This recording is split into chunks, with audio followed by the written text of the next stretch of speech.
first, congratulating Dwight Freeney on his Hall of Fame induction. What a phenomenal deal for him. Just a tremendous player for this organization.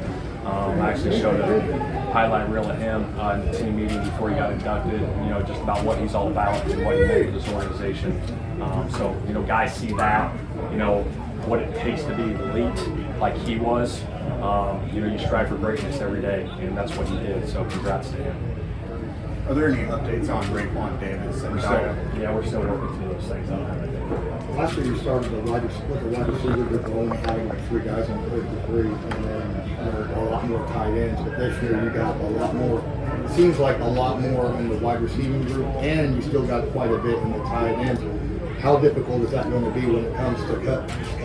Yeah, there's a lot of competition in both spots, especially, receiver, tight end. I mean, those are going to be some hard decisions that are going to be made for us, on cut day. But we're working through those things. We still got 2 to 3 preseason games left, and those guys got to go and prove it every single day. How good of a test is it for Anthony and JT as they're kind of figuring out what they can and can't do to go against Speed and Franklin in practice? Yeah, I think it's good. I think it's really good. You go against your defense, OTAs and into training camp. They kind of know you, we know them. So it's a great battle. It's a game within the game, little nuances with that.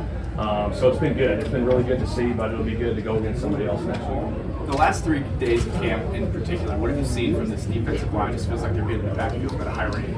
Yeah, they're rushing the passer at a high level, and that's what we want, Obviously, the defensive line, 3rd downs, passing situations, go hunt, go get the quarterback, and they've been doing a good job of that. Shane, we see Zaire on the field. We know what he can do. What do you see from him behind the scenes, film room, locker room, that has him at a top-level guy? It's phenomenal. His leadership ability inside that locker room, on this practice field, the way he leads that defense, with his voice, he holds everyone to a high standard. The peer-to-peer accountability, it can come from the coaches, which is great, and that's our job to do that. But when it comes player to player, that's when it takes on a whole nother level, and he does a phenomenal job with that. And he makes plays on Sundays, which is huge.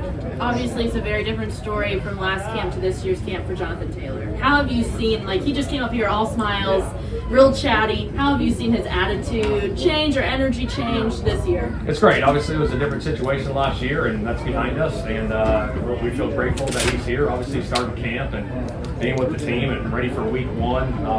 He's a phenomenal player, and we're just very fortunate. Can you feel his excitement? Is it contagious? Yeah, it's contagious. He's always smiling. He's always ready to go. He's got great energy. He gives great effort, and obviously he runs the heck out of the ball really well for us. Coach, going into year 2, what have you done personally to improve your coaching coming into year? I think communication, really the biggest thing for me was learning our team. You know what I mean? You learn your team, how guys operate, different personalities. When you're around certain guys, you know how they function, you know how they operate. You can coach a guy a certain way, and another guy's got to be coached a different way sometimes. So that's been big for me to learn our team, and then we go from there. Shane, will you play the starters next week? I'm going to make that decision in the middle of this week. Shane, how different are those call-up periods between practices from an evaluation standpoint? They're great. They're absolutely phenomenal for us. We're getting into some more call-ups. We have a little bit of script periods, but more call-ups are good for us. Guys can't study script before practice, and we got to see and find out what they know, and it goes fast. You're running out of the huddle, and you're playing no huddle stuff at times, and you got to get lined up and operate at that level.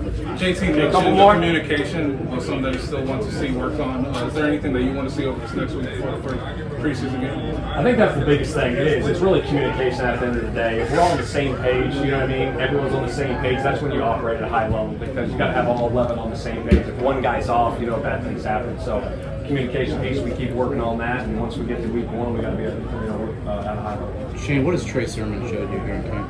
He's been really good. He's been really, really good for us. He had some good stuff last year for us that he put on tape, and then obviously he's doing some really good things here. Really good in pass pro. I've been really impressed with that, with the 3rd down stuff, and also running and seeing the holes been good. Shane, can you kind of speak on what Joe Flacco has added to not only just the offense and the quarterback room, but Anthony and his development overall? Yeah, I think it's great when you have a veteran quarterback in that room. He's seen a lot. I think I said this, last time we were here, but he's seen a lot of things, and to have that experience that he can share with those guys in that room, it's invaluable for us. All right. Thanks, guys. Thank you. Thanks, Coach.